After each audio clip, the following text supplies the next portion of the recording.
নমস্কার, the fourth lane YouTube চ্যানেলে আপনাদের সকলকে স্বাগত। আমাদের একাদশ সম্প্রচারে থাকছে দুটি প্রতিবেদন।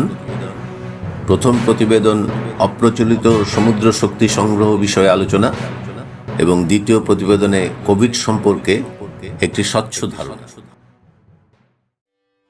The Institute of Science, Education and Culture (ISEC) was established in 1980. The founder secretary of the institute was Professor Murali Mohun Bishwas. The institute publishes a scientific journal of international standard named Indian Science Cruiser with 6 issues in a year.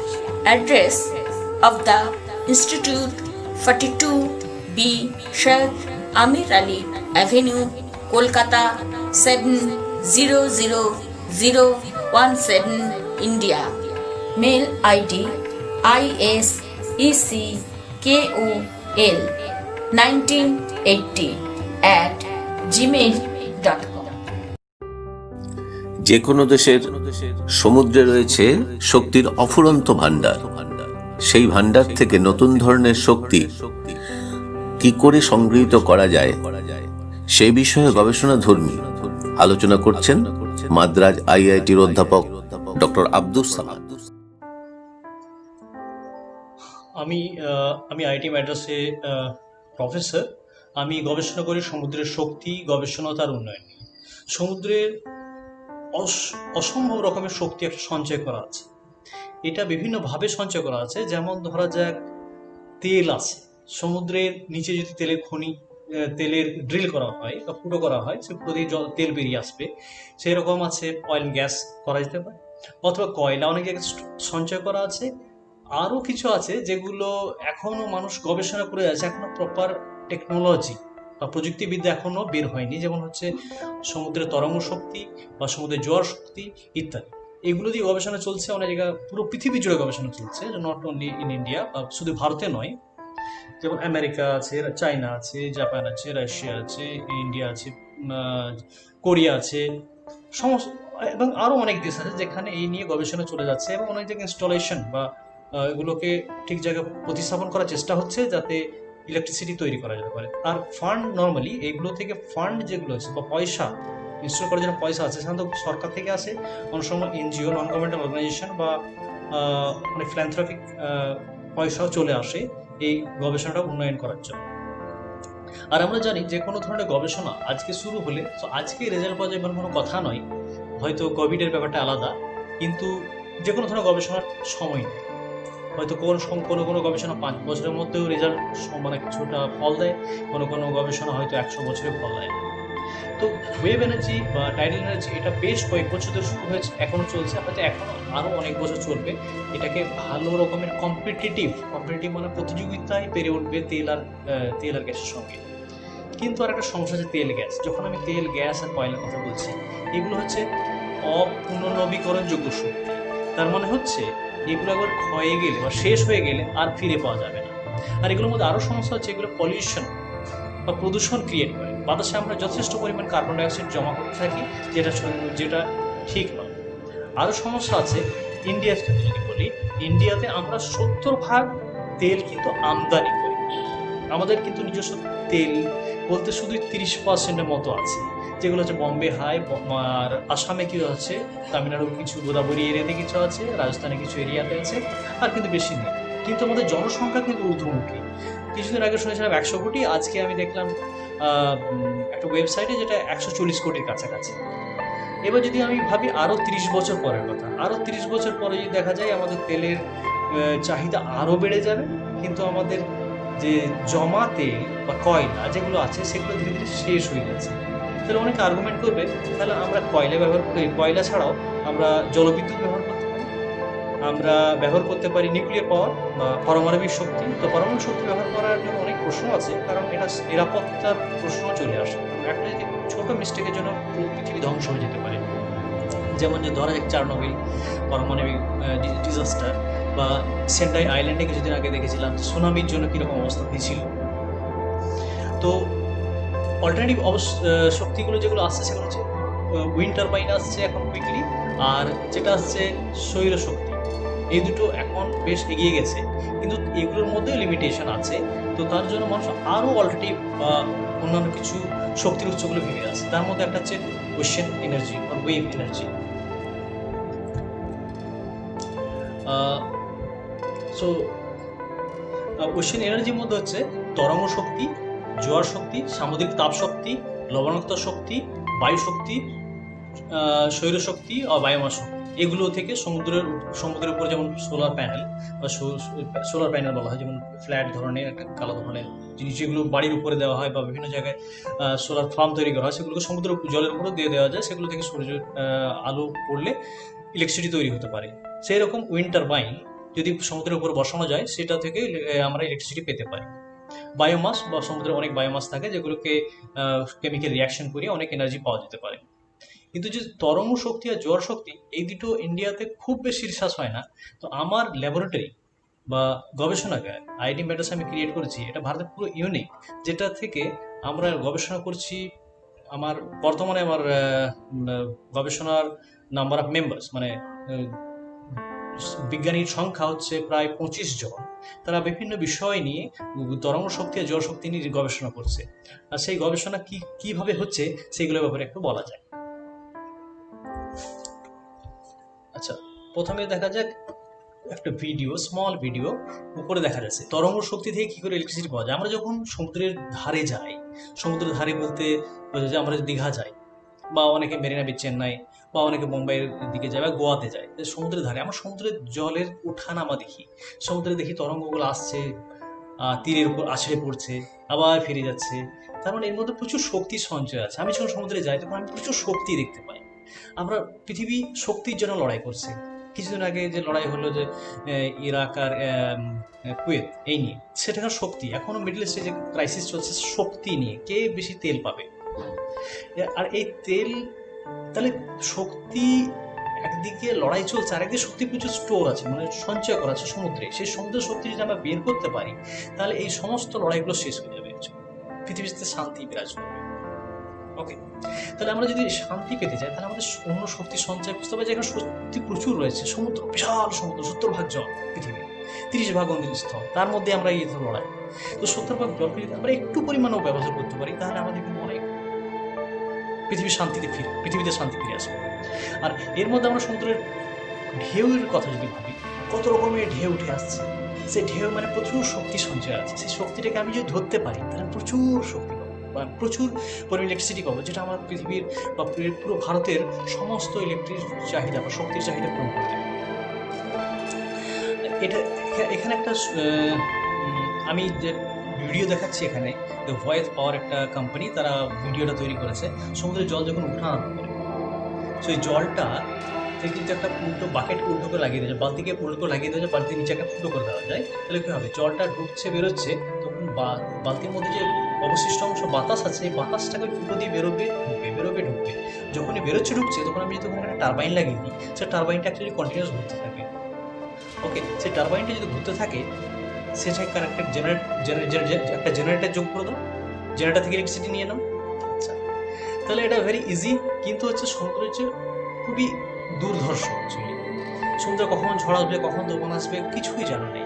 অনেক কিছু জানার চেষ্টা হচ্ছে actually, কিন্তু এখনও অনেক কিছু অজানা আছে। সেই জন্য যে কোনো জিনিস সমুদ্রে লাগালে সেটা টিকবে কিনা, সেটা একটা বিশাল প্রশ্ন থাকে। সেসব নিয়ে গবেষণা চলছে।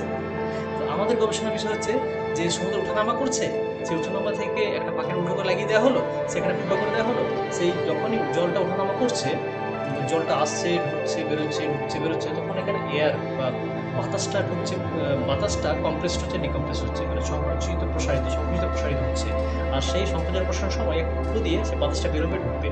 যখন ঢুকছে, টারবাইন লাগিয়ে দিলাম, ইলেকট্রিসিটি পাচ্ছি। তাহলে আমাদের হচ্ছে যে টারবাইনটা কেমন ডিজাইন হবে, যেহেতু উইন্ড টারবাইন বা অন্যান্য টারবাইন অনেকে দেখেছে, সেখানে দেখেছে যে সেই টারবাইনগুলো একটা বিশেষ ধরনের আকারে থাকে। যেমন আমাদের ফ্যান ঘুরছে, সেটা একটা টারবাইন ধরনের ডিজাইন অ্যাকচুয়ালি। কিন্তু এই যে দুমুখী বাতাস একবার যাচ্ছে আবার আসছে, তার জন্য সব টারবাইন কাজ করে, মানে বিশেষ ধরনের টারবাইনগুলো হয় ইম্পালস টারবাইন বা ওয়েলস টারবাইন, এগুলো আমরা ব্যবহার করি। ওকে, তো তারপরে দেখা যাক এবার আমার গবেষণা কথা যে শুরু হলো, আমি যখন আইটি মেটাস জয়েন করলাম 2010-এ, তখন আমি ওয়েভ এনার্জি বা ওশেন এনার্জি সম্বন্ধে বা সমুদ্র শক্তি সম্বন্ধে জানতাম। আমার আসার পরে আমি ফের একটু ঘাটাঘাটি করলাম, বইপত্র এদিক ওদিক করে পেলাম যে ভারত সমুদ্র শক্তি এক্সট্রাকশন করার জন্য বা সমুদ্র থেকে শক্তি বার করার জন্য একটা বড় ধরনের কনস্ট্রাকশন করেছিল আর কি। 150 কিলোওয়াট পাওয়ার তৈরি করার জন্য কেরালাতে একটা মেশিন বসানো হয়েছে, যেখানে পিকচারটা দেখতে পাচ্ছ, সেই মেশিনে ইলেকট্রিসিটি তৈরি হবে। কিন্তু নানা কারণে সেই মেশিনটা কাজ করেনি বা কিছুটা কাজ করেছিল, তারপর সেটাকে ডিসমেন্টেল করে দেওয়া হয়েছে, কারণ খরচ বেশি হয়ে যাচ্ছিল। তো আমি নতুন প্রফেসর জয়েন করলাম আইটি মেটাসে। আমি ভাবলাম আচ্ছা, এটা ডিসমেন্টেল করা হলো, এত খরচ করে বসানো হলো, আবার ডিসমেন্টেল করা হলো, তাহলে কারণটা কি? মানে ডিসমেন্টেল করা মানে তাকে আবার খুলে দেওয়া হয়েছে, পুরো মেশিনটা আর নেই সেখানে। তো আমি রিসার্চ করতে করতে ভাবলাম যে এর কিছু সলিউশন বা সমাধান বার করা দরকার। তখন ভাবলাম টারবাইন, যেটা একটা ভিতরে কাজ করছে, ঘুরছে বনবন বনবন করে, সে টারবাইনটা খুব বেশি ক্ষমতা দিতে পারে না, অনেক বেশি এনার্জি নিয়ে নেয় সমুদ্র থেকে, কিন্তু যখন ইলেকট্রিসিটি তৈরি করছে খুব কম পরিমাণে। তখন আমি মিনিস্ট্রি অফ আর্থ সায়েন্স, ভূবিজ্ঞান মন্ত্রণালয়, দিল্লি, তাদেরকে লিখলাম যে টারবাইনটা বদলানো দরকার, তাহলে কাজ ভালো হবে। আর তার ফলে আমি অনেক পয়সা পেলাম সরকারের কাছ থেকে যে টারবাইনটা রিডিজাইন করো। ওকে, তো টারবাইন ডিজাইন করার জন্য কি করলাম, প্রথমে কম্পিউটেশনাল ফ্লুইড ডায়নামিক্স, মানে ম্যাথামেটিক্যাল অঙ্কের টার্ম, কম্পিটিশনাল ফ্লুইড ডায়নামিক্সে আমি করলাম কি টারবাইনটা ডিজাইন করলাম, এর ওটাকে আবার ম্যাথামেটিক্স দিয়ে অপটিমাইজ করলাম মানে কি করে এফিসিয়েন্সি বাড়ানো যায়। তো প্রথমে 38% মানে 38% ক্ষমতা দিচ্ছিল, তারপর আমাদের গবেষণা করার পর সেটা 48%, 48% হলো। আর সেটা ম্যাথামেটিক্যালি দেখালো কম্পিউটারের মধ্যে, কিন্তু যে জিনিসটা কম্পিউটারে হয় সেটা বাস্তব হবে কিনা জানি না। ওকে, তো বাস্তবে মানে যখন আমি টারবাইনটা অ্যাকচুয়ালি ম্যানুফ্যাকচারিং করবো, ডিজাইন করবো, সমুদ্রে নিয়ে যাবো, তখন হয়তো দেখা যাবে আর 48% দিচ্ছে না বা 48% দিচ্ছে না। তাহলে কি করতে হবে? তাহলে ওটাকে ডিজাইন করতে হবে, নিয়ে টেস্ট করতে হবে সমুদ্রে যাওয়ার আগে। আর টেস্ট করার জন্য কি করবো, সমুদ্রে না গিয়ে আমি একটা বিশেষ ধরনের মেশিন তৈরি করেছি, যে মেশিনটা টারবাইনটা বসিয়ে দেওয়া হলো। সেই টারবাইনটা বসিয়ে দেওয়ার পর তার মেশিনটা বলে দেবে কত পার্সেন্ট এফিসিয়েন্সি দেবে। সেই টারবাইনের ভিডিও আমার কাছে এর জায়গায় একটা অ্যারেঞ্জমেন্ট করেছি, সবার ব্যাপার আমার এয়ার ফ্লো দাঁড়িয়ে আছে, টারবাইনটা লাগানো করে ঘুরছে। আর সেই ঘোড়াটা আমার কম্পিউটারের সেই ঘোড়াটার স্পিড, ফ্লো রেট, প্রেশার, বাতাসের চাপ, কত গতিতে ঘুরছে, এই সবগুলো আমার কম্পিউটারে যাবে। সেই কম্পিউটার থেকে আমার রিসার্চাররা ফের অ্যানালাইসিস করবে। আর এইটা করার পরে আমরা কি রেজাল্ট পেয়েছিলাম? আমরা রেজাল্ট পেয়েছিলাম একটা টারবাইন, অ্যান্ড সেই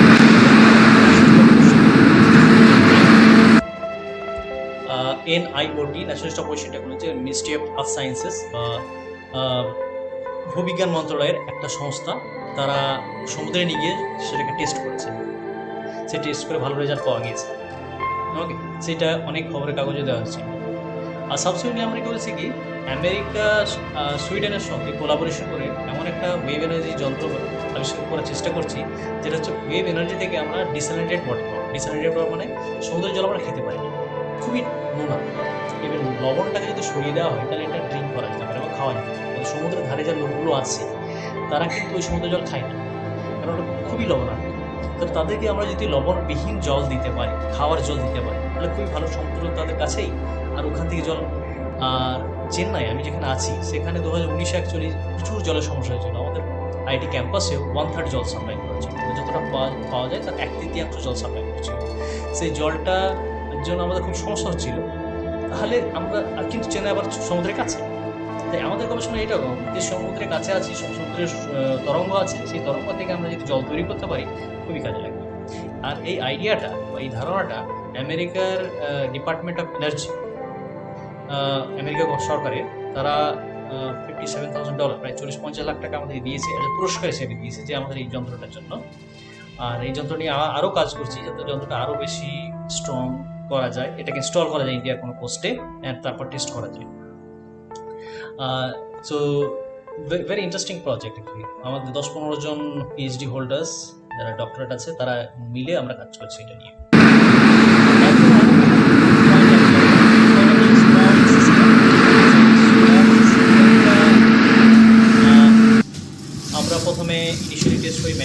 বাঁ দিকে একজন ফ্রান্সিস টেস্ট করছে, সেইটাকে আমরা ওশেনে টেস্ট করছি। Ocean actually it is not ocean, এটা আমাদের হচ্ছে ল্যাবরেটরি। আইটি ম্যাড্রাসে যদি তোমরা কেউ আসো বা আপনারা কেউ আসেন, তাহলে দেখবেন একটা বড় ধরনের সমুদ্র তৈরি করা আছে আমাদের ক্যাম্পাসে, মানে বিল্ডিংয়ের ভিতরেই বড় ধরনের মানে একটা পুকুরের মতো। সেই পুকুরে আমরা সমুদ্র তরঙ্গ তৈরি করতে পারি।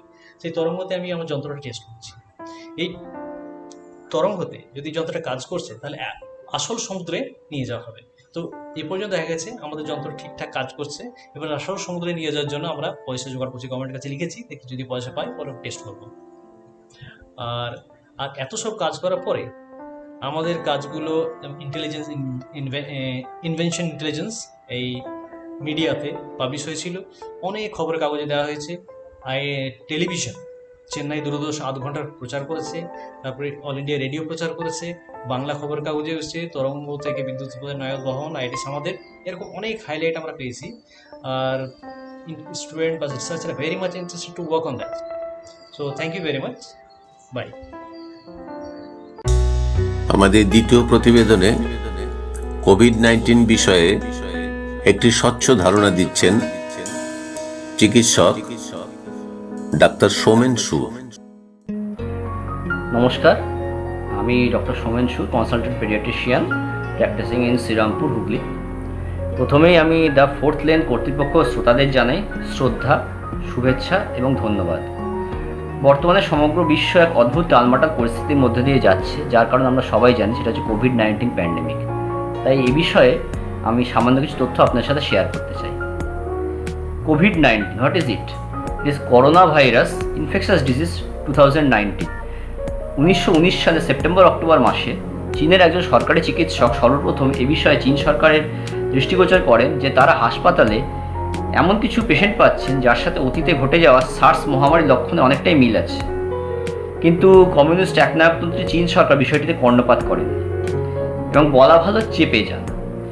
কিন্তু 2019 নভেম্বর মাস থেকে চীনের ইউহান প্রদেশে এটা এমনভাবে ছড়িয়ে পড়ে যে চীন সরকার স্বীকারে বাধ্য হয় এর উপস্থিতি। WHO প্রথমে এটাকে এপিডেমিক আখ্যা দিতে চায়নি, ভেবেছিল এটা একটা লোকালাইজড ডিজিজ, কিন্তু ক্রমশ সমগ্র বিশ্বে ছড়িয়ে পড়ায় ফেব্রুয়ারির শেষ দিকে তারা একে এপিডেমিক আখ্যা দিতে বাধ্য হয়। প্রসঙ্গত জানিয়ে রাখি, করোনা ভাইরাস কিন্তু নতুন কোনো ভাইরাস নয়।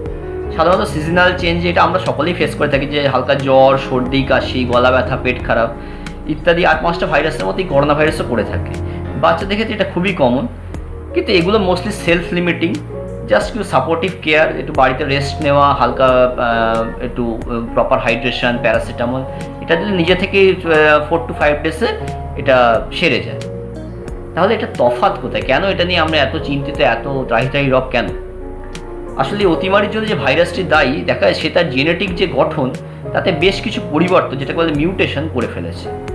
সেটা ভাইরাস নিজে করেছে না ল্যাবরেটরিতে জেনেটিক ইঞ্জিনিয়ারিং করে করা হয়েছে, সেটা বিতর্কের বিষয়। সেটা নিয়ে এখন আর আমরা ঢুকতে চাই না। সেজন্য একে বলা হচ্ছে নোভেল করোনা ভাইরাস, যা শরীরের মাল্টিপল সিস্টেমকে এখন আক্রমণ করছে, করে মাল্টি অর্গান ড্যামেজ করছে এবং ইভেন মৃত্যুও হচ্ছে।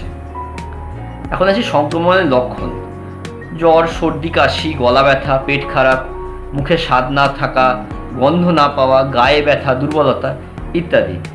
এই যদি কিছু হয় তাহলে অবশ্যই ডক্টরের পরামর্শ নিন, প্রয়োজনে টেস্ট করান। এবং এবারে অনেকে বলছে যে টেস্ট করাও, কিন্তু কোথায় করাবো? এ বিষয়ে আপনাদের হেল্প করতে পারে সেন্ট্রাল গভর্নমেন্ট যে অ্যাপটি লঞ্চ করেছে আরোগ্য সেতু নামে। এই আরোগ্য সেতু অ্যাপটি আপনারা মোবাইলে, এখন সবাই স্মার্টফোন মোটামুটি মোবাইলে আপনারা আপলোড করে নিন। সেক্ষেত্রে আপনার যদি ব্লুটুথ কানেকশনটা অন থাকে, সেক্ষেত্রে আরোগ্য সেতু থ্রু দিয়ে আপনারা দেখতে পাবেন যে আপনার লোকালিটি এরিয়ার মধ্যে, কাছাকাছির মধ্যে কোথায় কোথায় গভর্নমেন্ট অথরাইজড টেস্ট সেন্টার রয়েছে। সেখানে গিয়ে সেখানে রিপোর্ট করতে হবে, সেখানে আপনার টেস্টিং হবে। অযথা বিভিন্ন জায়গাতে, মানে গভর্নমেন্ট আনঅথরাইজ বিভিন্ন জায়গাতে আপনাকে অতিরিক্ত খরচা করে টেস্টিং হচ্ছে, কিন্তু সেগুলোর কিন্তু কোনো ভিত্তি নেই, আপনার সেই রিপোর্টের কোনো ভিত্তি নেই। সেক্ষেত্রে আপনার যদি পজিটিভও আসে, সেই রিপোর্ট কিন্তু মানা হবে না। কেবলমাত্র গভর্নমেন্ট অথরাইজ টেস্ট সেন্টারেই আপনারা টেস্ট করাবেন। এখন অলরেডি যে লক্ষণগুলি বললাম, এই লক্ষণগুলো থাকলে আপনি কোভিড সাসপেক্ট। এক্ষেত্রে আপনি নিজেকে আইসোলেট করে রাখুন রিপোর্ট না আসা পর্যন্ত। পার্টিকুলারলি নিজের বাড়ির বৃদ্ধ বাবা মা এবং শিশুদের থেকে নিজেকে আলাদা করে রাখুন। যদি রিপোর্ট পজিটিভ আসে কিন্তু আপনার কোনো শ্বাসকষ্ট নেই, হ্যাঁ, আপনার এখন তো অনেকের বাড়িতেই অক্সিজেন স্যাচুরেশন মনিটর করা ছোট যে যন্ত্র পালস অক্সিমিটার রয়েছে, সেটা যদি 94%-এর উপরে থাকে তাহলে এটা মাইল্ড ইনফেকশন। সেক্ষেত্রে আপনি you can stay at home, but অবশ্যই ডাক্তারের সাথে যোগাযোগ রাখবেন। কিন্তু যদি শ্বাসকষ্ট ডেভেলপ করে বা চেস্ট এক্স বা সিটি স্ক্যান থোরাক্সে যদি নিউমোনিয়া দেখা যায়, তাহলে অবশ্যই কিন্তু হাসপাতালে ভর্তি করতে হবে। করোনা মূলত ড্রপলেট ইনফেকশন, মানে হাঁচি কাশি এগুলো থেকে যে ড্রপলেটস বেরোয় সেই ড্রপলেটসের থ্রু দিয়ে স্প্রেড করে। যদিও বর্তমান WHO বলেছে it may be airborne disease also, কিন্তু সেটার জন্য বেশ কিছু এখনও এভিডেন্স প্রয়োজন, এখনও ক্লিয়ারলি বলা সম্ভব না। আচ্ছা, করোনা মানে কি মৃত্যু? করোনা হলে কি মৃত্যু হয়ে যাবে? একেবারেই নয়। আপনারা দেখতে পাচ্ছেন অলরেডি ভারতবর্ষে ডেথ রেট লেস দ্যান 2%, মানে 100 জনের মধ্যে ওই 2 জনও মারা যাচ্ছেন না। কাজেই ভীতিটা প্রথমে কাটান, কিন্তু ভীতিটা কাটান বলেই খুল্লা সতেচ্ছাচার করা চলবে না। কিছু কিছু সতর্কতা অবশ্যই বজায় রাখতে হবে, সেটা মাথায় রাখতে হবে। 100 জনের মধ্যে around 80 to 85% patient has no symptom অথবা মাইল্ড সিমটম, হালকা জ্বর, একটু সর্দি কাশি, দ্যাটস এনাফ, একটু হালকা গলা ব্যথা, একটু পেটের গন্ডগোল, দ্যাটস এনাফ। এদের ক্ষেত্রে কিছু না, just isolation, rest, proper hydration, প্রয়োজন হলে একটু প্যারাসিটামল যথেষ্ট। কেউ কেউ এর সাথে একটু ভিটামিন সি, জিঙ্ক এগুলো অ্যাড করছে, ঠিক আছে, মানে খুব বিশাল সিগনিফিক্যান্ট কিছু না। 10 to 15% পেশেন্ট তাদেরকে হাসপাতালে ভর্তি করতে হয়, কিন্তু তাদের মধ্যে মোস্টলি তারা ওই একটু অক্সিজেন থেরাপি, হাইড্রক্সিক্লোরোকুইন, একটু ডেক্সামেথাজোন, লো মলিকুলার ওয়েট হেপারিন, এগুলো দিলেই যথেষ্ট। এর বেশি ডিজিজটা প্রগ্রেস করে না। কিন্তু 5 to 6% পেশেন্ট তারা ভেরি সিভিয়ার ডিজিজ ডেভেলপ করে, অত্যন্ত complication, multi organ failure, ventilation প্রয়োজন হয়। তাদের ক্ষেত্রে বিভিন্ন রকম novel drugs like remdesivir, tocilizumab, plasma therapy এগুলো লাগে। যদিও ইদানিংকালে প্লাজমা থেরাপি এবং রেমডিসিভিরের কার্যকারিতা নিয়ে যথেষ্ট ডাউটফুল ডেটা পাওয়া যাচ্ছে, কিন্তু এটা যেহেতু ডিজিজটা একদমই নতুন ডিজিজ, জাস্ট 6-7 মাস বয়স, কাজে এক্ষেত্রে ট্রায়াল এরর এগুলো চলবেই। একটা প্রপার কংক্রিট এভিডেন্স পৌঁছতে গেলে অন্তত আমাদের 2 বছর সময় লাগবেই। এই পেশেন্টরা যারা এই 5 to 6% এরা অত্যন্ত serious patient, multi organ damage হয়, সেজন্য ডেথ রেটও এদের ক্ষেত্রে একটা বড় অংশের ডেথ হয়। কারণ দেখবেন মোস্ট অফ দ্য কান্ট্রিজে ডেথ রেট অ্যারাউন্ড 4 to 5%, কারণ they are very serious disease যারা তাদের ক্ষেত্রে। যদি ইন্ডিয়াতে লাকিলি এদের ডেথ রেটটা কম, only around 1 to 2% is the death rate. So high risk group কাদের ক্ষেত্রে প্রথম থেকে অতিরিক্ত সতর্কতা বজায় রাখতে হবে। সিনিয়র সিটিজেন্স যাদের বয়স 60 বছরের ঊর্ধ্বে, তার সাথে অন্যান্য কোমরবিডিটিস যেমন diabetes mellitus, hyper tension, immuno compromise, যাদের ক্ষেত্রে লং টার্ম আপনার স্টেরয়েড বা ইমিউনো কম্প্রোমাইজ বিভিন্ন আর্থ্রাইটিসের ট্রিটমেন্ট চলে, তাদের ক্ষেত্রে অলরেডি তারা কম্প্রোমাইজ পেশেন্ট। ওবেসিটি খুব important, chronic heart, kidney disease, lung disease, liver disease, তারাও খুবই দে আর হাই রিস্ক গ্রুপ। এবং স্মোকার্স, তাদের অলরেডি স্মোক করে করে লাংটা ড্যামেজ হয়ে যাচ্ছে, কাজে সেক্ষেত্রে তাদের ক্ষেত্রে একটা কোভিড ঢুকলে সেক্ষেত্রে ফার্দার লাং ড্যামেজের চান্সটা অনেক বেশি। নাও ট্রিটমেন্ট, এখন মতো সত্যি কথা বলতে কোনো ডেফিনিট মেডিসিন নেই, ম্যাক্সিমামই হচ্ছে সাপোর্টিভ ট্রিটমেন্ট। আপনার অক্সিজেন, লো মলিকুলার হেপারিন, ডেক্সামেথাজোন, HCQS। তবে HCQS নিয়ে একটা কথা বলা প্রয়োজন, যেটা হচ্ছে যখন আমাদের আমেরিকান রাষ্ট্রপতি ট্রাম্প ঘোষণা করেছে HCQS আর গেম চেঞ্জার, তখন মোটামুটি লোকে মুড়ি করতে HCQS খেয়েছে, হয়েছে আমার HCQS খেলাম আমার করোনা আর হবে না। এটা আদৌ নয়। বেসিক্যালি HCQS, হ্যাঁ, এটা মাইল্ড টু মডারেট সিমটোম্যাটিক পেশেন্টদের ক্ষেত্রে ট্রিটমেন্ট প্রোটোকলে রয়েছে। আর HCQS প্রোফাইল্যাক্টিক্যালি সেটা হচ্ছে কেবলমাত্র হেলথ কেয়ার ওয়ার্কার্সদের জন্য, সেটা জেনারেল পাবলিকের খাওয়ার কোনো প্রয়োজন নেই। ভ্যাকসিনের ক্ষেত্রে ট্রায়াল চলছে, প্রায় অ্যারাউন্ড 250 থেকে 300টা ভ্যাকসিনের ট্রায়াল চলছে অল ওভার দ্য ওয়ার্ল্ড। তাদের মধ্যে অবশ্যই আপনারা জানেন এখন অ্যাস্ট্রাজেনেকার এবং অক্সফোর্ডের যে ভ্যাকসিনটা সেটা এখনও পর্যন্ত বেশ প্রমিসিং। ইন্ডিয়াতে কোভ্যাক্সিনের ট্রায়াল চলছে, সেটাও বেশ প্রমিসিং। কিন্তু এখনও সব কিছু ট্রায়াল শেষ করে একটা ছাড়পত্র পেয়ে ইন্ডিয়ার আস্তে আস্তে মোটামুটি 2021 এবছরে মনে হয় না ভ্যাকসিন আসবে। কাজেই পার্সোনাল প্রোটেকশান হচ্ছে একমাত্র উপায় করোনাকে আটকানো। পার্সোনাল প্রোটেকশান সত্যিই ইম্পর্ট্যান্ট এটি কোভিড থেকে বাঁচার জন্য। আমরা এটাকে বলি 4 আর্ম অ্যাপ্রোচ। প্রতিটি জিনিসই important. First hand wash. Liquid soap use করবেন, কেননা সলিড সোপ থেকে কন্টামিনেশন হওয়ার চান্স থাকে। আপনার আগে কি হাত ধুয়েছেন প্রপারলি, সেটাকে প্রপারলি ধুয়ে রেখেছেন কিনা, কাজেই সেক্ষেত্রে একটা আনহাইজেনিক ব্যাপার থাকে। সেক্ষেত্রে liquid hand wash is recommended. কী করবেন, প্রথমেই হাত ধোয়ার আগে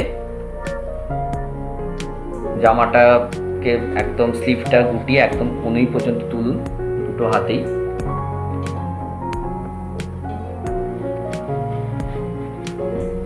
দেন একটা হাতে একটা হ্যান্ড লিকুইড ওয়াশ নিন, লিকুইড সোপ নিন, একটা কয়েন সাইজ লিকুইড সোপ নিন।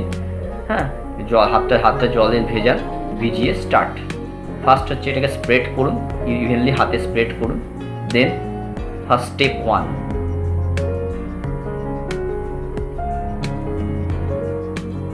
then step 2, back of the hand.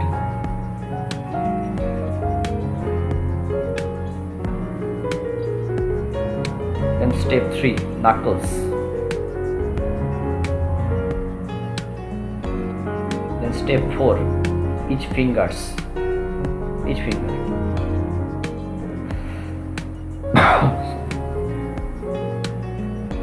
Then step 5, fingertips. Step 6, একদম পুরো আপ টু দ্য এলবো। ফেনা যেন হয় প্রপারলি, এটা খুব ইম্পর্টেন্ট। অ্যাটলিস্ট 40 to 45 সেকেন্ডস ধরে হ্যান্ড ওয়াশ খুব ইম্পর্টেন্ট। এবং পার্টিকুলারলি খেয়াল রাখবেন, আপনার হাত যদি ভিজিবলি ডার্ট হয় সেক্ষেত্রে কিন্তু স্যানিটাইজার খুব একটা কাজে দেয় না, সেক্ষেত্রে সাবানই একমাত্র option. Step 2, it is sanitiser. এখন তো স্যানিটাইজারের চারদিকে মার্কেট ছেয়ে গেছে, ভালো করে স্যানিটাইজারের গায়ে লেভেলটা দেখুন। অ্যাটলিস্ট 70% অফ অ্যালকোহল কন্টেন্ট থাকলে তবেই একমাত্র স্যানিটাইজারটা এফেক্টিভ। হার্বাল স্যানিটাইজার দিয়ে কোনো কাজ হয় না। স্যানিটাইজারের ক্ষেত্রেও একটা কয়েন সাইজ স্যানিটাইজার হাতে নিয়ে ভালো করে স্প্রেড করে সেমভাবে হাতের প্রতিটা পার্ট যেরকমভাবে দেখালো ওরকমভাবে করুন যতক্ষণ না পর্যন্ত এটা ড্রাই আপ হচ্ছে। বাট মনে রাখবেন, স্যানিটাইজার কেবলমাত্র হাত যদি পুরো এরকম পরিষ্কার থাকে তবেই sanitiser properly effective. Visible dirt হাতে স্যানিটাইজার ইউজ করবেন না, সেক্ষেত্রে সোপ একমাত্র অপশান।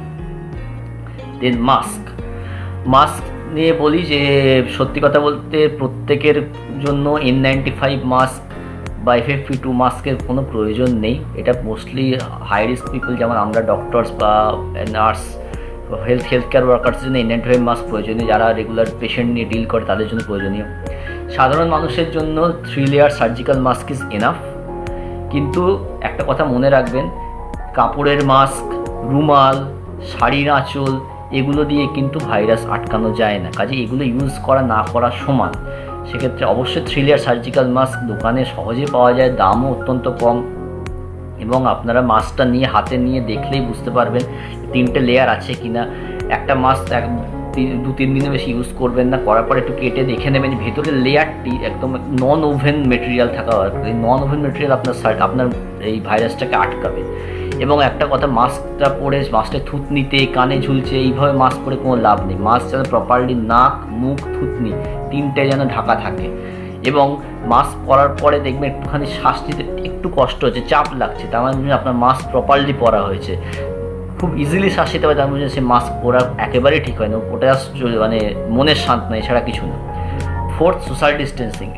এটা সত্যি কথা ইন্ডিয়ার মতো 135 কোটি দেশে করা খুব মুশকিল। তবে যতটা সম্ভব চেষ্টা করুন 2 গজ কি দূরি, 6 ফুট ডিস্টেন্স যতটা সম্ভব মেনটেন করা যায়। কিন্তু মানে অ্যাটলিস্ট আমরা প্রথম 3টে আমরা নিজেরা মেনটেন করতেই পারি। সো হ্যান্ড ওয়াশিং, স্যানিটাইজার এবং মাস্ক। আমরা বলি SMS approach, first soap, sanitiser, then mask, then social distancing. এটা খুব ইম্পর্টেন্ট।